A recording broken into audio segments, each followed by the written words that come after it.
is fundamentally unlike the domain through which we've acquired. Okay, just the first comment here, and this is funny that this always happens. They always bring up Hume, as if Hume is the only philosopher who ever talked about this. Have you noticed that, like with all the videos? I don't know if my voice is now heard, but this seems to be the case now. Are they going to change the subject from Hume? Hopefully, because we're bored from Hume, right? We can answer the questions if they come up, but let's just continue and see what's going on. Most of our knowledge gathering apparatus. So, Hume's an empiricist, and he talks about how, well, we're gathering our ideas from the material world around us. Or let's not be that controversial. And and additionally, he thinks that we learn reason, even if he's not, goes the kind of metaphysical grounding of reason is. He thinks that our reasoning faculties are attuned to this reality that we live in.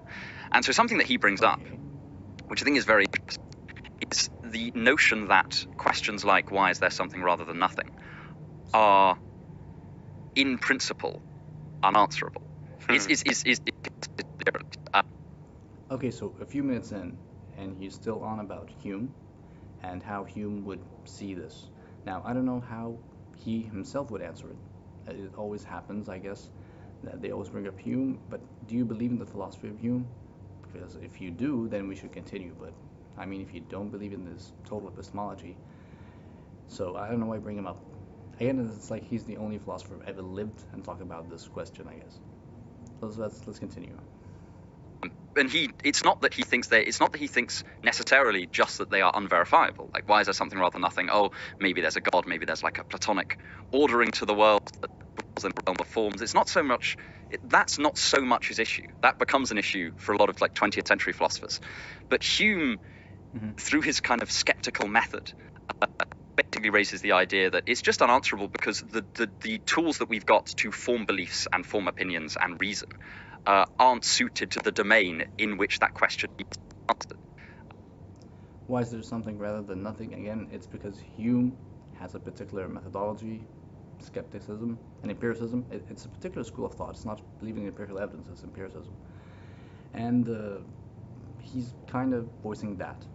But again, like, where's the answer? And how should that help answering the question? Does he believe in the philosophy of Hume? I don't know. Let's continue, I guess. Which is sort of a cop-out answer, I suppose. Well, does it mean that the questioner is right, that this is a question that atheists can't answer? Hume would say it's a question that no one can answer. Yeah. Which I think may potentially becoming a bit of a theme.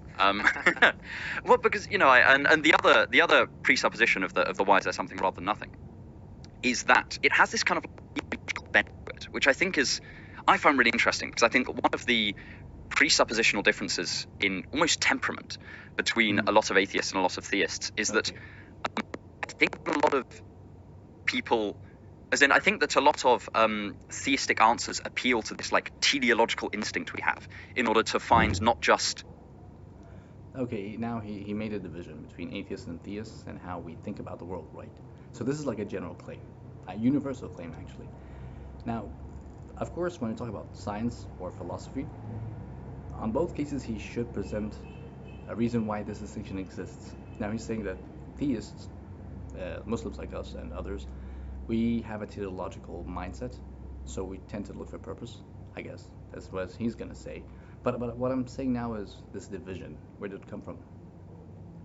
And is it legitimate? And because this is actually quite popular.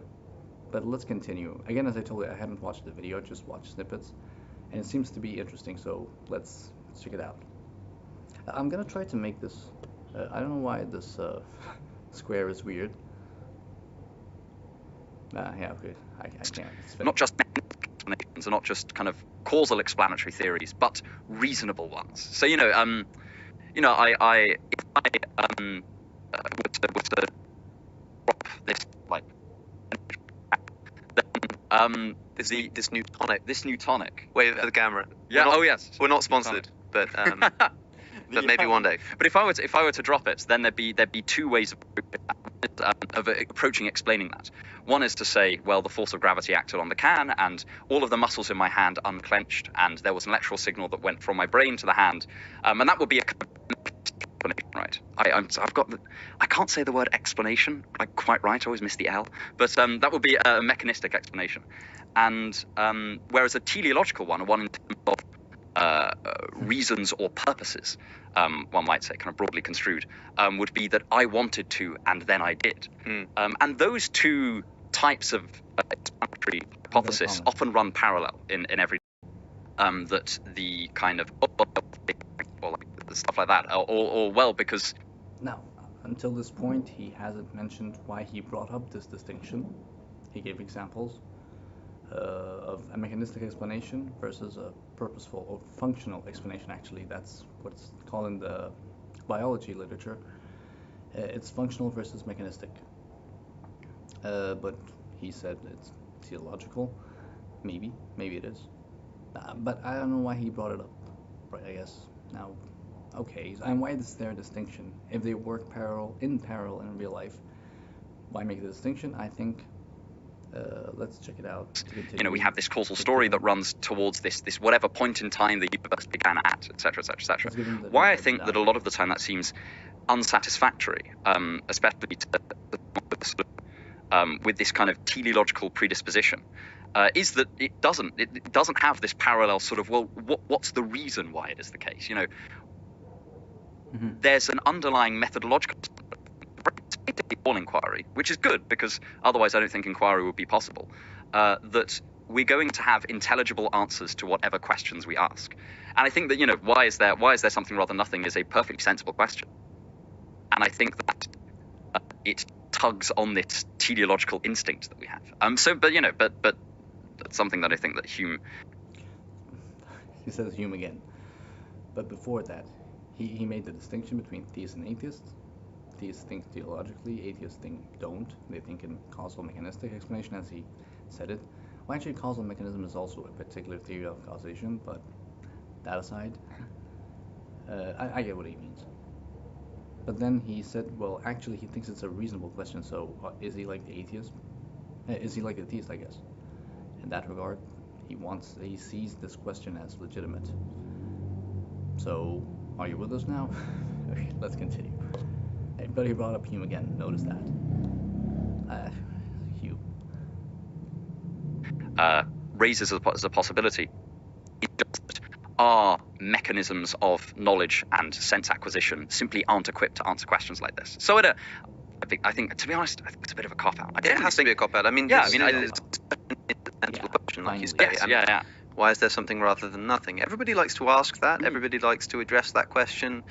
In a lot of philosophy and theology, I think there's that sort of bell curve of intelligent questioning, which like begins with, well, why is there something rather than nothing? It's like the most naive, simple, unintelligent question you can ask. It's just super straightforward.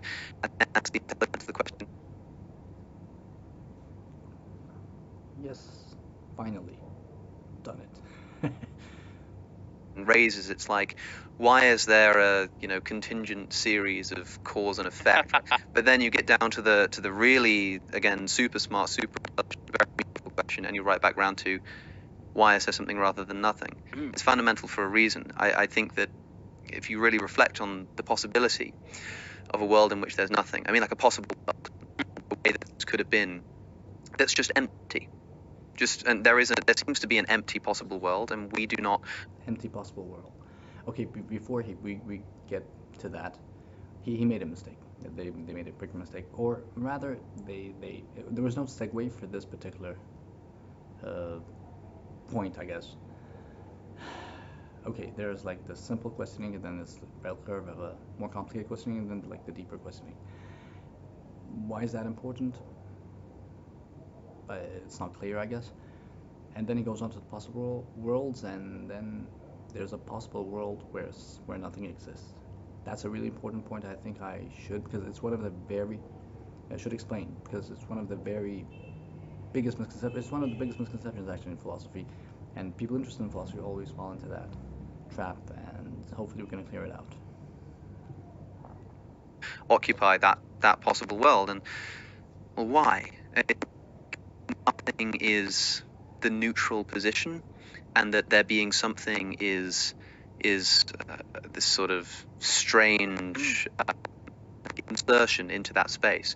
Though I have spoken to atheists who basically ask questions like, well, is it possible for there to be nothing? What? I mean, is it not a contradiction to say it's nothing? If nothing is nothing, you can't say there is nothing, and so it's impossible to have nothing. And if it's impossible to have nothing, then there must be something. This is basically... Yeah, this is pop philosophy, like first year philosophy kind of thing going on here.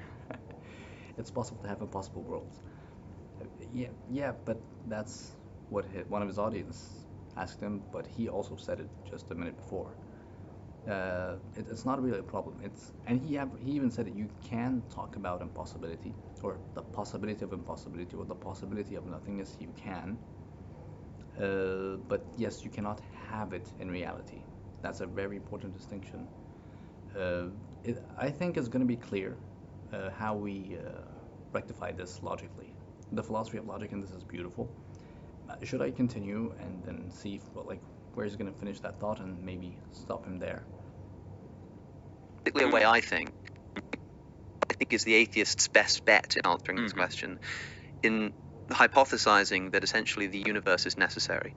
When you speak to a theist and they say, well, things exist into existence, and then you naively ask, well, then what brought God into existence? They say, well, God doesn't get brought into existence. God is a special kind of first. Of course, I'm sorry for always stopping it, but they keep jumping on points, and hopefully we're going to learn together about this, about the possible world thing. It's not impossible, again, as I told you, for reasons that you're talking. If you know logic, there is a proposition, and then there's a judgment made on that proposition. So it's different from the actual content of the proposition itself. So you can talk about the meaning that you're asserting, or you're affirming or negating, stuff like that. When you talk about impossible things, so impossible things are in that content, and then you do give the judgment based upon a proposition of it. That's why you can talk about it, but you cannot have it. I guess this will be clear, the more we go. And then he moves on to another subject. He didn't settle on anything. He moves on to another subject, I guess. Something. So let's see how he's going to solve it. Being the first cause, the foundational cause, is itself By the way, not cause. That's fine. That's not an illegal chess move. You can do that. But I think a lot of atheists turn around and say, well, maybe the beginning of the universe is super special, which does seem a little bit yeah, okay, that's easy enough to say. But if you think about the fact that at the Big Bang, for example, the laws of physics break down. They just sort of stop working, right? And it does seem like a very special kind of event in that way, which makes it sort of not seem impossible. Okay, so here's an important point. You cannot shift from talking about philosophy, about necessary existence, into talking about physics, or actually cosmology. This is a shift that's really unwarranted. Now, it's fine if you do, if you have a way to link them, but the jump is really vast, I guess, to jump right now. So what's the point of the natural law? Are we going to talk about physics and natural law now? So he says that the states is really different there. Now let's continue.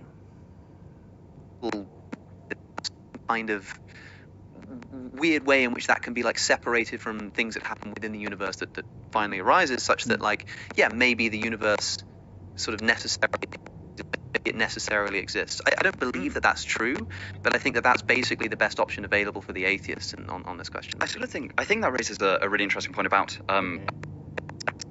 There's an I don't want to.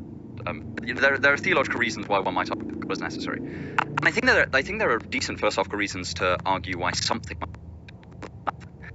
In the sense that even in set theory, if you want to say nothing, you say the set of things. Great. Let's stop at set theory before they get into yet another topic. Okay, look, I'm just checking something here. Yeah. Okay. What happens is this. I think that they don't have a clear thought about what they're talking about, really, about the universe's existence as being necessary or not. They jump from physics back to philosophy, back now to set theory, and it's the safest bet that an atheist should take. Now, they don't know the answer. It's at this point of the video, it doesn't seem that they do know, but it's really a whole lot jumping around. One thing about before we get into set theory, let's actually continue this thought and see what we can.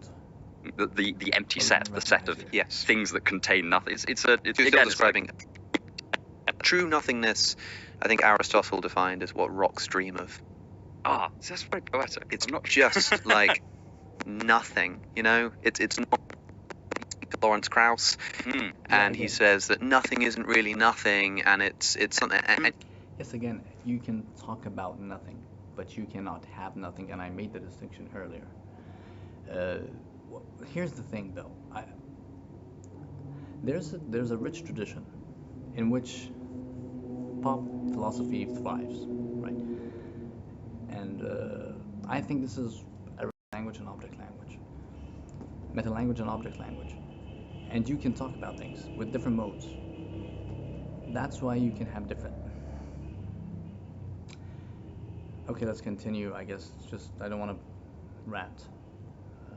I think, okay, fine. That's right. And that is actually really interesting. And you know, we're not talking about the same thing. Or someone says, "Oh, there's not nothing. There's like quantum fluctuations." Well, then there never was nothing. I mean, if somebody says something like a Kraussian line and say, "Well, nothing doesn't exist. Nothing isn't really nothing." I think that's just a version of saying that there can't be nothing. Yeah. That stuff just necessarily. That's true. There can't be nothing. And earlier on they said something must exist, that is a necessary existence. By the way, a funny point, Ibn Taymiyyah, actually, one of the great Muslim scholars, philosopher refuter, I guess, he actually mentioned this point. He says necessary existence, everybody recognizes that. Pharaoh of Moses recognizes that.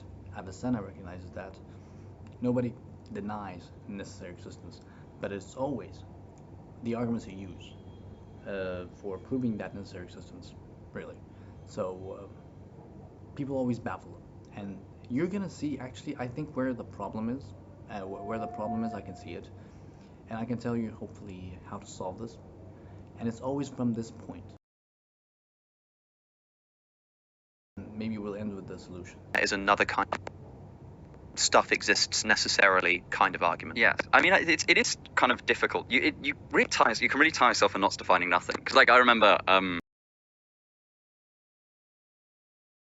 and being like and asking, how would you define nothing? And they said, well, the set in which every proposition, or the universe in which every proposition is false. And I was like, well, what about there does not exist or an X such that F, like where F is whatever predicate you like? I said, well, that would be true then. It's like, oh God, yes, there's a true proposition in the nothingness. Yes. And I thought, it's kind of a fun little.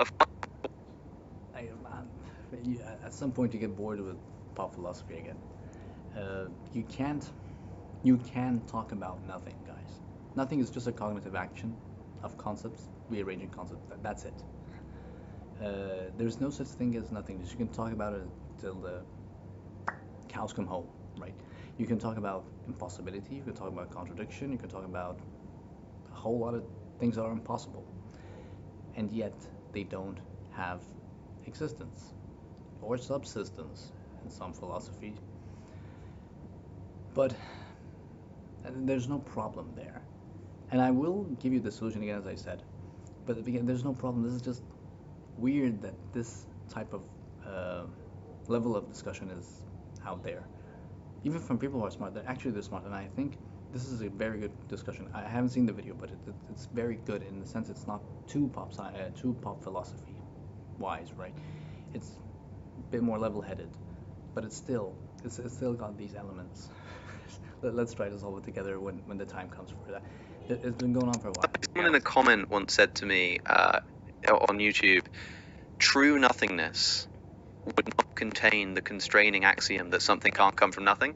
So, nothing. Because if it's truly nothing, then where's the rule that says that something can't come from nothing? The other thing, I mean, I really like that, because I feel like that's gonna come up a lot later, where it's like, our rules. We'll do the laws of logic. Yes, yeah. But yes, they're gonna talk about laws of logic. Fine. Okay. Here is one thing that is really interesting. And nothingness will have doesn't have rules, an accident that nothing can have. It's just a contradiction, right? It's just a contradiction. It won't obtain even. So it won't even obtain, I guess. You won't have anything. Oh, but it won't have that axiom. Yeah, but that's a rule too. That's a rule as well, and that's not nothing. Nothing is just nothing. And by the way, just they're talking about it for a few minutes, quite.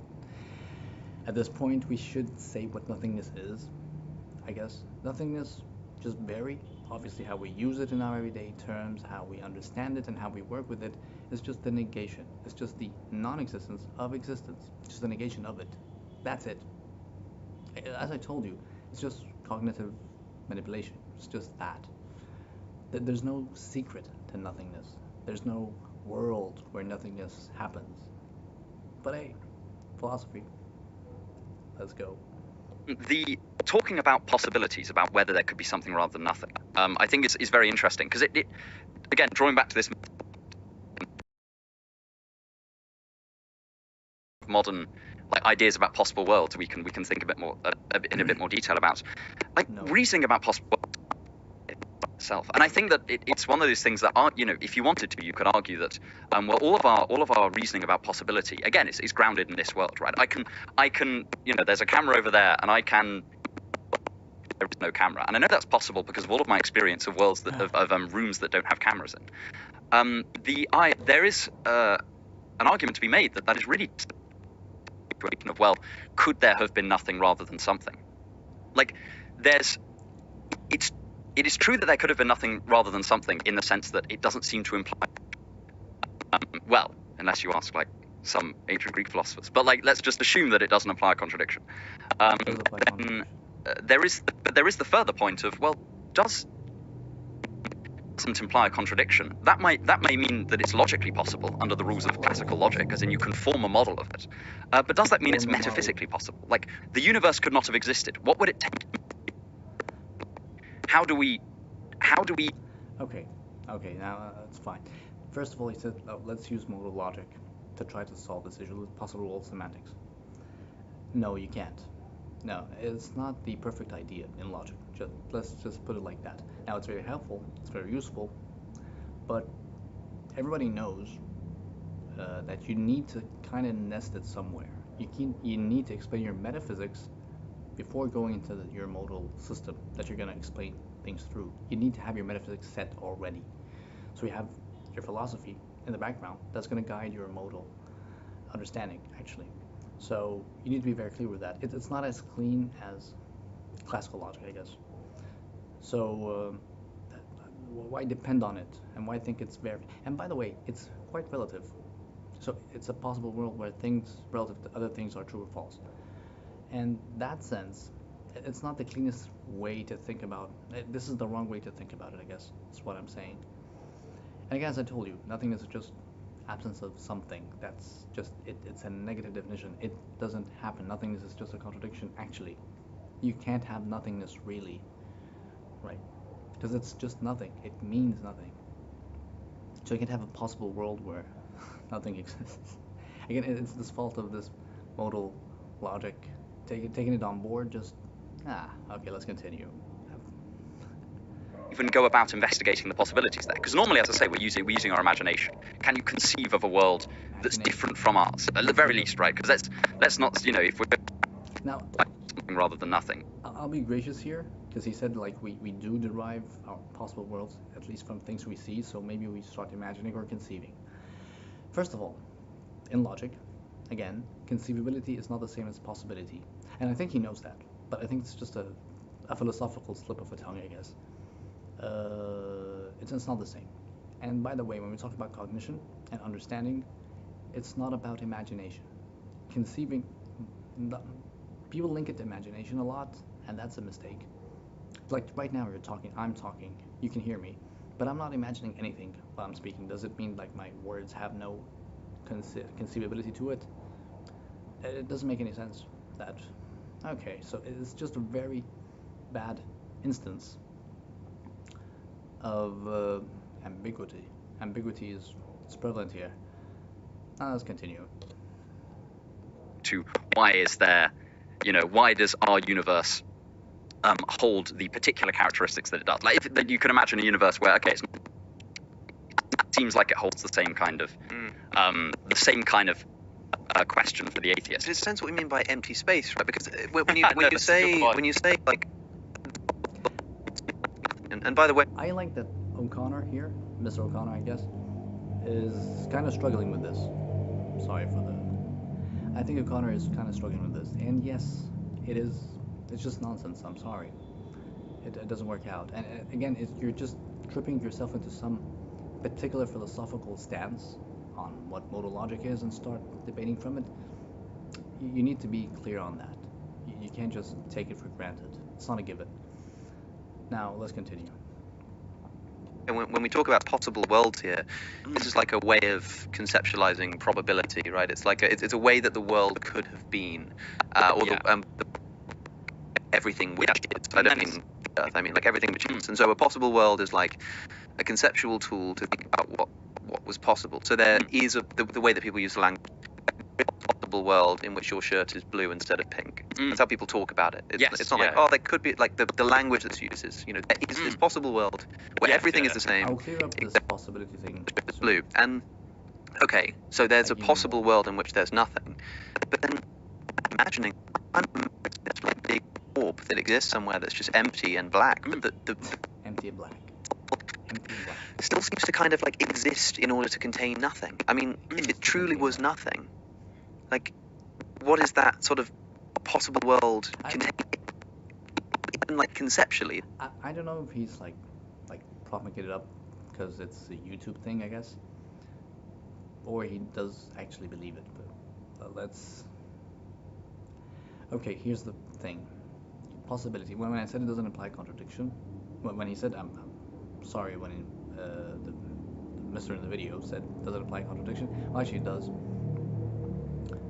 Maybe it doesn't in some systems, I think, but it always does, really, like, really does. What happens if you understand possible world semantics? Again, as I said, you always take something for granted, which you shouldn't, and then you work with it. You can derive contradictions even, but still wouldn't be right. It wouldn't be right. Now, you need to understand what logic is, I guess. Logic is just manipulation of concepts and meanings, I guess. If you want to like boil it down to one thing, like in one sentence, logic is just meaning manipulation to give you other meanings. That's all it really does. So if you have an abstraction in logic, which it is, you choose a particular meaning, very abstract, and then you move with it, you can have weird stuff coming out, for sure. But you don't forget that it's a meaning, which is here, and it's an abstraction of that meaning as well. So it actually means nothing. It's contradictory from the get-go. Mental existence is a contradiction. It involves many contradictions. It's like saying point versus a dot. So whenever you have these weird stuff pop out, well, a dot, but still like 2D, 3D. It's not really nothing. But when you talk about point, you actually kind of mean nothing at all. But it isn't, right? And it's useful to apply it to the real world, and it's fine. So relying on that to be real, it's almost like it's an atheist version of the ontological argument. The ontological argument for atheists. Yeah, it's that form. Like, since you can conceive of it, therefore it's real. Yeah, and then by the way, we don't take the ontological argument to be beneficial. It only negates the impossibility of not having God. What did I say, right? It's just that God's existence is not. If you have that point as an atheist, fine. You're gonna believe what you think of. Now, the next time you think of a spaghetti monster or a unicorn, you're gonna say it exists. It's just, again, it's just an atheistic version of the ontological argument. People get lost in logic a lot for no reasons. Yeah, well, something about possibility, I guess. Possibility is just a negation of two necessities. Of first necessity of existence, or things that are not necessarily existence, things that are necessary in one sense, of affirmation, And it's also the necessity of the negation. That's what possibility is, really. So when you say something is possible, you're saying it's not necessarily affirmed or not necessarily negated. That's it. So you get weird stuff out of it, fine.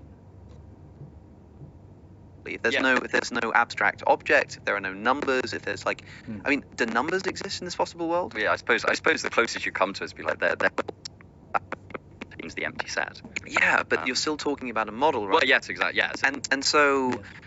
that's why I think that the best shot the atheist has here is to use this kind of language to say sort of imagining the possibility of there being nothing. Like, it's sort of not possible to do. Do you not think we still have a problem in that as in necessarily something? I didn't hear that well. Something. Like, we have a lot more than just there is a thing that is true, and I think that's and my response to that particular worry is skepticism on the idea that our possible world's reasoning stretches to the possible universe as a whole. Partly because I don't really know how my imagination is justified to hook onto the different possibilities there. I don't know, but I'm open to being convinced. Really dangerous territory with that sort of response, because possible world's reasoning is so useful for the answer to this question if they want to go down the route of, well, how reliable is our possible world's reasoning at the level of the whole universe, where we have to cut the distinction fine enough that we get around this question, or in the it's the intuition that I think that a lot of atheists have, that this question is in some way dodgy, But it's, I'm sorry, it's without just getting rid of possible world's reasoning in much. It's such a useful tool. Like, you know, it's in everything from, you know, probability to epistemic logic to just like planning. Like, can you imagine planning without thinking about possibility? No. It's a high stakes game. This Yeah, edition. because I must admit for myself, it's one of those questions that I think is really I worth think like I've had enough. reminding oneself of just how They have serious a challenge it is, and how incredible. Some philosophical mistakes. Sometimes I'm just like looking at an object. It could be like the wood on this chair or something, and By the it's way, just if like there's anything, there's just hit like the like and stuff subscribe that button. exists, and it seems like that stuff could not have existed. Existed, and it's please do. Tell me what you think. but it's What can it's you do better? really I like know it's finicky, but it's incredible. And it's So something I think about it a lot, in other words. But I mean, does it trouble you? Yeah, I mean, I go back and forth